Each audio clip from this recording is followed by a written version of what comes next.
অর্ধ পৃথিবীর বাদশাহ হযরত ওমর রাদিয়াল্লাহু তাআলা আনহুর শাসনামলে বাইতুল মালে কিছু কাপড় আসলো। হযরত ওমর সেই কাপড়গুলোকে সাহাবীদের মাঝে বন্টন করে দিলেন। এতে সকল সাহাবী ভাগে একটি করে কাপড় পেলেন।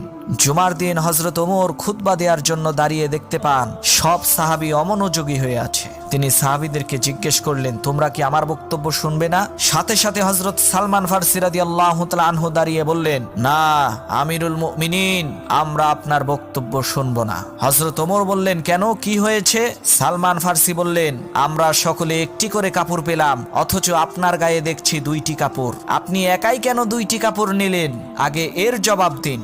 হযরত ওমর বললেন, এর জবাব আমি দিব না, এর জবাব দেবে আমার ছেলে আব্দুল্লাহ। হযরত ওমরের ছেলে আব্দুল্লাহ দাঁড়িয়ে বললেন, আমার আব্বাজানের একটাই কাপড় ছিল, সেটা খুবই পুরাতন হয়ে গিয়েছিল, তাই আমি আমার ভাগের কাপড়টা আব্বাজানকে দিয়েছি, যাতে বড় একটা জামা তৈরি করতে পারে।